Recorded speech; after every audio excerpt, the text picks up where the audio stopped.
مساء الخير، أنا المرشدة السياحية والنهاردة قصة فيلم نادر جدا. وفيلمنا النهاردة فيلمنا النهاردة الفيلم النادر حكم الزمن.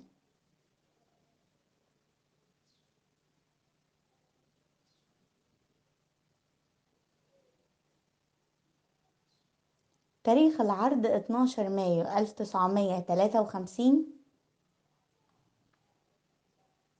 مدة عرض الفيلم 96 دقيقة.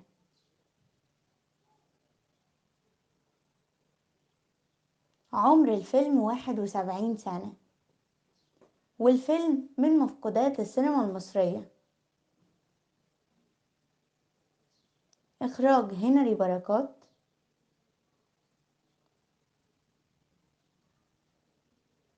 أما عن طاقم العمل فهو من بطولة نور الهدى، عماد حمدي،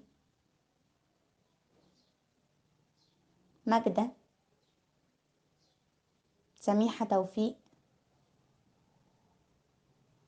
زوزو شكيب، سراج منير، محمود إسماعيل، عمر الحريري، سامية رشدي، سوريا فخري، جمالات زايد، محمد البكار، عبد المنعم سعودي، سيد عبد الله، عبد البديع العربي، أحمد مختار، عباس الدالي، عبد الغني قمر، عبد المنعم إبراهيم، وهبة حسب الله، أحمد بالي، عبد الرحيم الزرقاني، أحمد أباظة، ليزا وليان. أما عن قصة الفيلم فقصة الفيلم بتدور حوالين وكيل نيابة مشهور اسمه حمدي. حمدي ده كان شغال في المحكمة في طنطا، وكان عايش هناك وعايش مع ابنه الوحيد عادل، لأن زوجته كانت متوفية. عادل ده من وهو صغير كان بيحب جارته جدا اللي اسمها وداد، وكان بيلعب معاها. وفي مرة من المرات كان حمدي عنده خصومة جامدة جدا مع ناس بلطجية ومجرمين، كان حكم عليهم بفترة سجن طويلة جدا، وقرروا ان هما لما يطلعوا من السجن ينتقموا منه ومن ابنه. فقرروا ان هما يضربوا نار على ابنه. وعادل ووداد بيلعبوا مع بعض، الرصاصة كانت هتيجي في عادل، فوداد راحت شدت عادل وصوتت اول ما لقت الراجل بيضرب النار، وانقذت حياته. اتعهدوا هما الاتنين ان هما يقضوا حياتهم كلها مع بعض. كانت نتيجة الحادث ده ان هما نقلوا حمدي من طنطا لاسكندرية خوفا على حياته وحياة ابنه. ومرت السنين وعادل خلص ثانوية عامة، او ممكن نقول البكالوريا، ودخل كلية الهندسة. وبعد كده سافر لأوروبا علشان يكمل تعليمه، وبقى مهندس ناجح جدا. وهو بيكمل مسيرته التقى بصديق اسمه منير اللي هو عمر الحريري، وبقى صاحبه الانتيم. بعد رجوعه من اوروبا قرر ان هو يرجع تاني طنطا هو ووالده وصاحبه علشان يعيشوا هناك، علشان يعيد الذي مضى. وهم هناك بالصدفة وهم ماشيين في احد الشوارع اتخبط ببنت جميلة. الاتنين قعدوا يشبهوا على بعض، اللي هو انا شفتك فين قبل كده. فاكتشف ان البنت دي هي وداد اللي هي نور الهدى.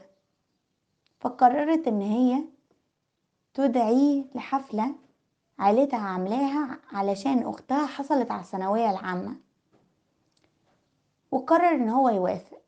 في الحفلة دي صاحبة وداد اللي هي اسمها اشواق سميحة توفيق، اول ما عرفت انه مهندس وجاي من اوروبا ومتعلم بره وبقى شخصية مرموقة، قررت ان هي توقعه في شباكها، هي واخوها محمود اسماعيل، وتخليه يرتبط بيها غصب عنه. فقررت ان هي تجيب واحدة بواحدة، معرفتش. في الفترة دي منير اللي هو عمر الحريري اعجب ببنت اللي هي سعاد ماجدة، اللي هي مين، اخت وداد، وقرر ان هو يرتبط بيها. ماتت عنايات هانم سوريا فخري والدة وداد وسعاد، وقرر المحاميين وقرر سراج منير اللي هو حمدي يجوا يعزوا. وبعد كده المحامي قرر ان هو يجي يوزع التركة علشان كل واحد ياخد نصيبه.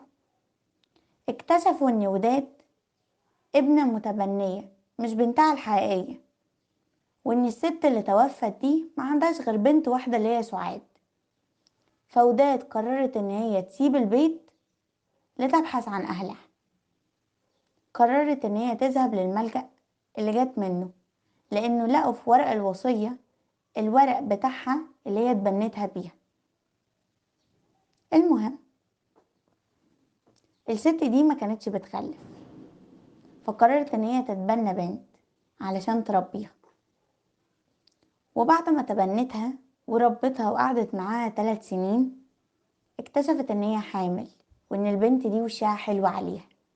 فقررت ان هي تسيب البنت دي وما ترجعهاش تاني للملجأ، وربتها زي بنتها بالظبط. بس يوم ما ماتت سابت الورق اللي يثبت ان هي مش بنتها في الوصية، وحرمتها كمان من الورث. حاجة غريبة قوي. المهم راحت للملجأ. الملجأ ده كان برضو في طنطا.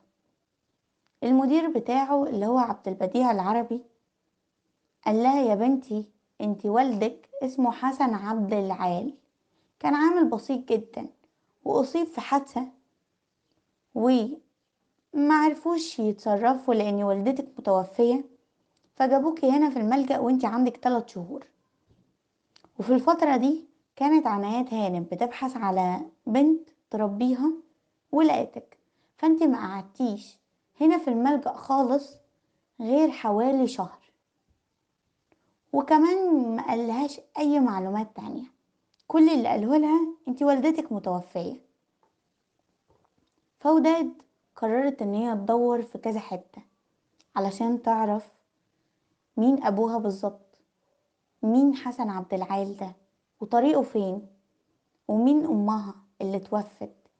فقررت ان هي تروح عند صاحبة عنايات هانم اللي هي كانت متبنياها، وهي جمالات زايد صديقتها المقربة اللي كانت بتعيش مع جوزها عنتر اللي هو محمد البكار الموسيقي اللي كان بيحب الموسيقى جدا وكان بيشتغل في الإذاعة.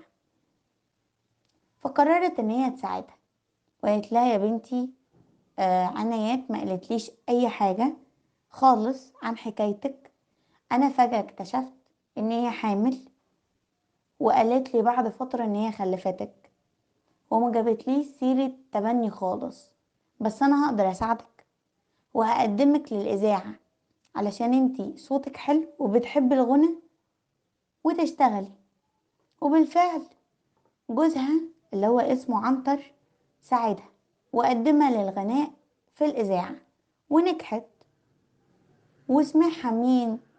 عادل اللي هو عماد حمدي، وقعد يدور عليها. أول ما لقاها فبيقول لها انتي هربتي ليه وانا كنت رايح اتقدم لك، بس انا قلت ان الظروف اللي انتوا فيها والدتك اللي توفت فاستنى شوية. ايه اللي حصل؟ راحت قالت له على السر بتاعها، وقالت له ان هي ما بقتش دلوقتي تنفع تتجوزه، لان هي طلعت بنت بسيطة يتيمة، ولحد دلوقتي هي متعرفش معلومات كتيرة قوي عن ابوها ولا امها غير اسم ابوها بس.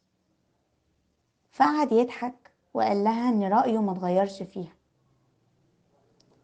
في الفترة دي صاحبتها اللي هي اسمها أشواق وأخوها محمود إسماعيل أنيس اكتشفوا السر، وقرروا ان هما ينتقموا منها علشان هي كانت عايزة تاخد عماد حمدي، واكتشفت ان هو بيحبها. فراحوا في الإذاعة وحاولوا ان هما يتوصلوا لها، معرفوش. فراحوا كباريه واستأجروا امرأة سكرية بتعمل في اتصالات اسمها زينب اللي هي زوزو شكيب، وقالوا لها انتي هتروحي لها وتقولي لها ان انتي والدتها. ازاي؟ هو كده بس قالوا ان امها ماتت. لا لا، قولي لها ان هم كانوا بيضحكوا عليها وان انتي والدتها، وان عادل ده اتجوزك من ورا اهله، وبعد كده احكي لها اي حكايه. فوافقت وادولها فلوس. فراحت لوداد وقالت لها انا والدتك، وانا ما كنتش عارفه طريقك، و ابوكي اتجوزني وقعدنا مع بعض، واول ما مات معرفتش اتصرف، فقررت ان انا ارميكي في الملجأ علشان يتصرف عليكي. وانا رحت للصالات والكباريهات وقعدوا يوهموها ان القصة دي حقيقية علشان اشواق تثبت لوداد ان امك سيئة السمعة. ونجحت خطتها، ووداد اقتنعت بالكلام وعرفت اكتر واكتر ان هي ما تستاهلش عماد حمدي، وان هي شخصية قليلة جدا، وبقت تبعد عنه. في الوقت ده منير اللي هو عمر الحريري شك في الموضوع وخد عادل، وقرر ان هما يرجعوا طنطا تاني علشان يدور على والدتها. فاكتشف ان والدتها ماتت اثناء الولادة، وان زينب دي كدابة. فقرر محمود اسماعيل اللي هو انيس بارسال تابع ليه اللي هو سيد عبد الله ليخبر وداد ان امها في خطر، وان امها خلاص بتموت ولازم تلحقها. اول ما ذهبت ليها طلبت منها ان هي تحضر ليها طبيب الخاص، وادالها عنوان. اول ما راحت اكتشفت ان انيس ده موجود في الشقة لوحده وحاول الاعتداء عليها. وكل ده عادل ومنير كانوا في طنطا، واول ما رجعوا على زينب واكتشفوا الموضوع والمؤامرة، وقرروا ان هما يهددوها اللي هو انت لو ما اعترفتيش بالحقيقة انا هبهدلك وهسجنك، لان انت بتحاولي ان انت تاخدي شخصية مش من حقك. فقررت ان هي تقول على كل الحقيقة، وقالت له كمان على اللي انيس كان هيعمله وعلى العنوان بتاعت الشقة بتاعته. فجريوا على وداد علشان ينقذوها، وبالفعل انقذوها من ايد انيس، وتم تسليمه للبوليس هو واخته اشواق. واتجوز عادل من وداد، ومنير اتجوز من سعاد. وسعاد في الفترة دي قعدت تبكي بالدموع، وقعدت تقول لها انتي سبتيني ليه؟ انتي اختي الكبيرة اللي انا بحبك، اللي ماليش غيرك بعد وفاة والدتي. وقعدت تبكي. وهما الاتنين قرروا ان هما ما يسيبوش بعض تاني، واتجوز كل منهم باللي هي عايزاه او اللي هي تمنته. وانتهى الفيلم بنهاية سعيدة. شكرا جدا.